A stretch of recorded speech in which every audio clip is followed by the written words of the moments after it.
এটা হচ্ছে বাঁধাকপির ভাজি, টমেটো সালাদ, আর এখানে আছে হচ্ছে গরুর মাংস আর সাথে সাদা ভাত। আজকে কোথায় বসে আছি বলতে পারেন? প্রতিদিনের মতো খাবার টেবিলে নয়, যেহেতু শীতের দিন সবাই একটু আশায় থাকে যে কখন রোদ বের হবে। আজকে বেলকুনিতে আছে, আর দুপুরের খাবারটা আজকে বেলকুনিতেই খাবো। যে রোদ বের হয়েছে, এই রোদটা গায়ে লাগছে, এই যে এখন মুখে লাগছে, খুবই ভালো লাগছে। তো ভাবলাম কেননা আজকে খাবার টেবিলে না খেয়ে বেলকুনিতে খাবার বসি, তাই এই যে দেখতেই পাচ্ছেন। আজকে দুপুরে কি কি আয়োজন হয়েছে, এইদিকে এটা হচ্ছে বাঁধাকপির ভাজি, টমেটো সালাদ, আর এখানে আছে হচ্ছে গরুর মাংস আর সাথে সাদা ভাত। এটা হচ্ছে আজকে দুপুরের খাবার। আর এই যে মিষ্টি মিষ্টি যে রোদটা, এই রোদটা গায়ে লাগাবো আর আজকে খাবো।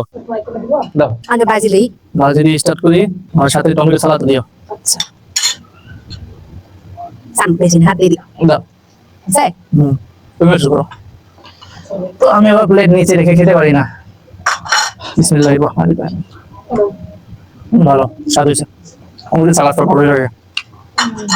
শীতের সময় টমেটো পাওয়ার নামে সমি আলু দিও, আলু দিও, মাংসটা ভালো লাগে। সেই সঙ্গে সেরকম সিদ্ধ হয়েছে, সেটা অনেক স্বাদ।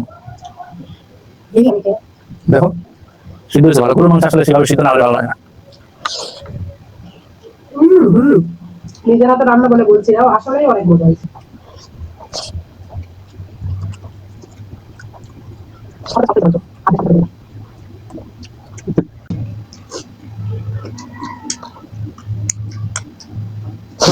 শেষ, ফিনিশ খাওয়া আমার।